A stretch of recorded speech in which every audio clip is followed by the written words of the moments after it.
I really pray that God can give me the words so that when the leaders hear them today, their hearts are softened. Because for 22 months, I have been screaming as a conservative Christian to my Republican leaders to stop funding a genocide. But what I am witnessing this week, the forced starvation of babies. They are not allowing baby formula to reach babies. The level of evil that it takes to make a decision to starve a baby as a means of war, as a weapon of war. What have we come to as a humanity? What have we come to as a country where we are normalizing the blocking of food to a baby to force a political organization to change their mind? This is not political. I have identified as a Republican, conservative Christian my entire life, and I stand unequivocally in solidarity with Rashida Tlaib, the only Palestinian-American in this office. Her people are being genocided. Her people are being starved. Enough! We have enough. The American people have spoken. And it is time for our leaders to listen. The people will only escalate until you listen.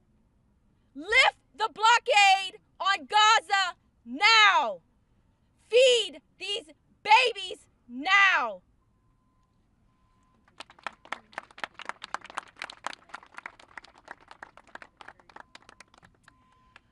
My name is Stacy Gilbert.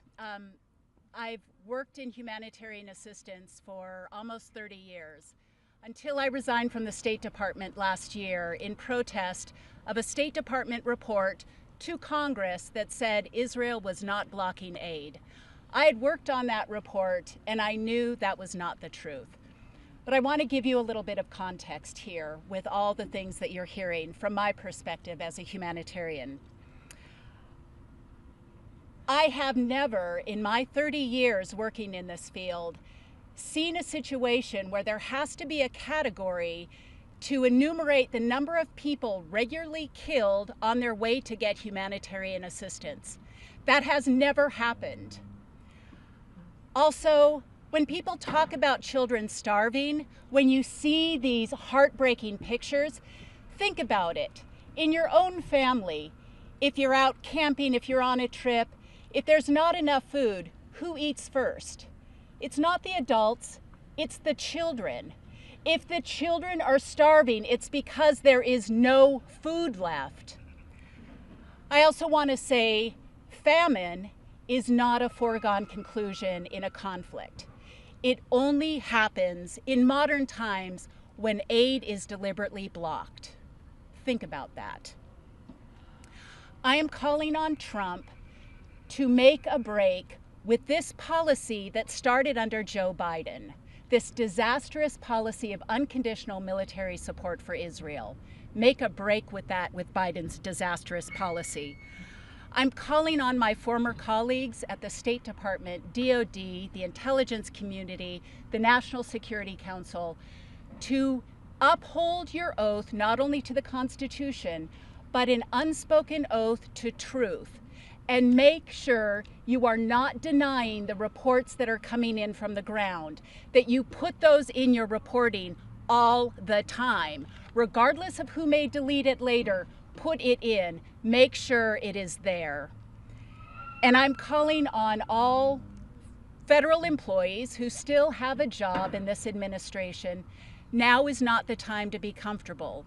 Now is not the time to fund your retirement account or your children's future college education. You need to put that money into organizations that are on the ground providing assistance to journalists who are on the ground reporting the truth, to advocacy organizations. Now is not the time to be comfortable or complicit or complacent. My mantra through all of this has been, evil wins when good people do nothing. I am calling on every single person to do something every single day to stop this. The tide is turning, I believe that, but it's not turning fast enough for the people who are dead and dying in Gaza. Thank you.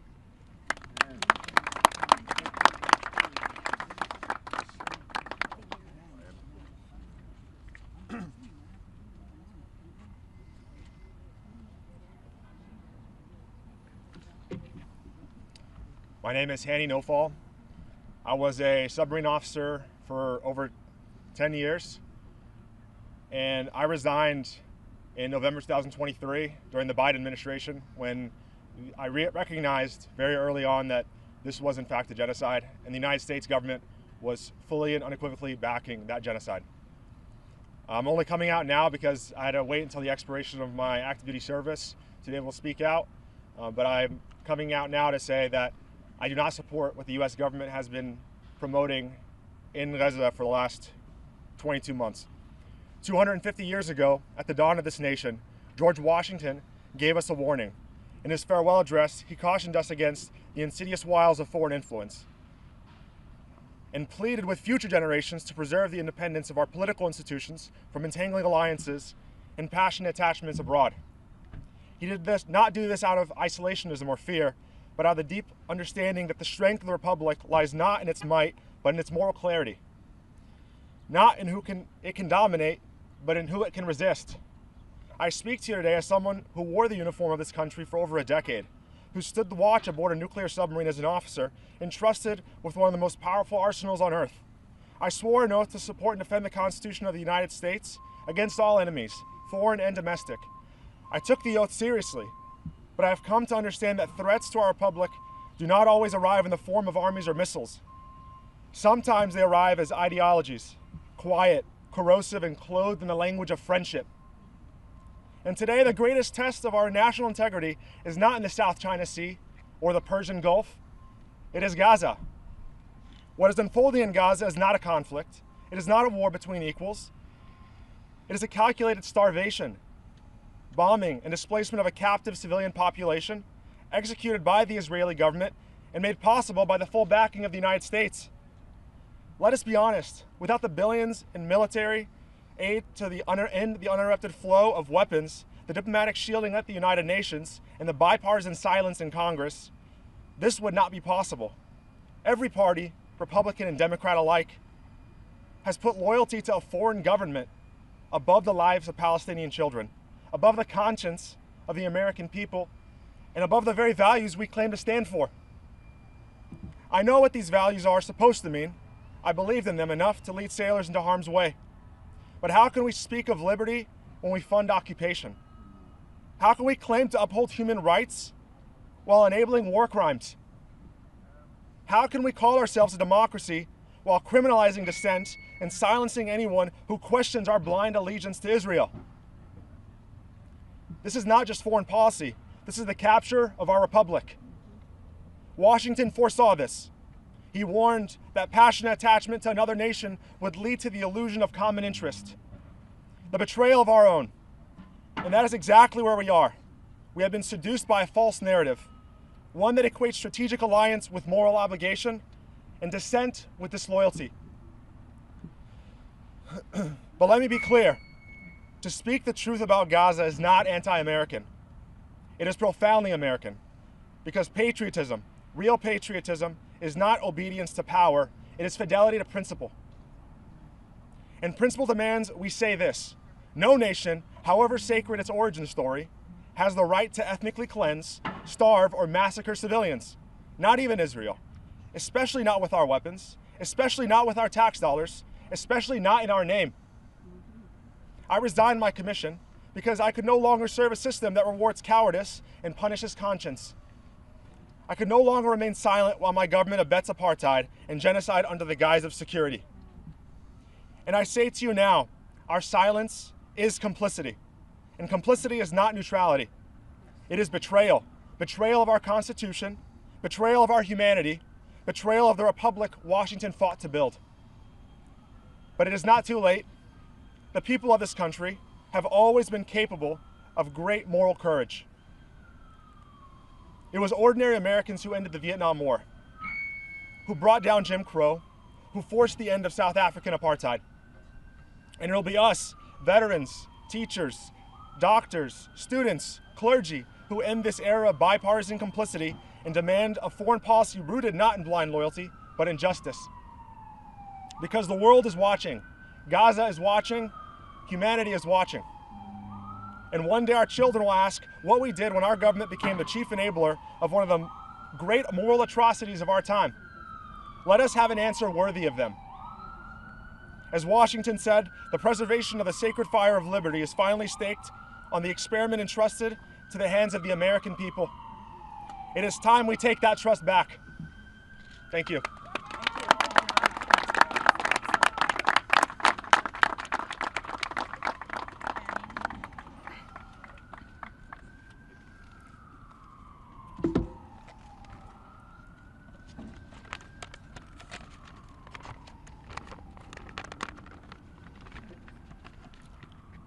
My name is Caleb Dixs. I'm a proud American and a 5-year veteran of the United States Marine Corps.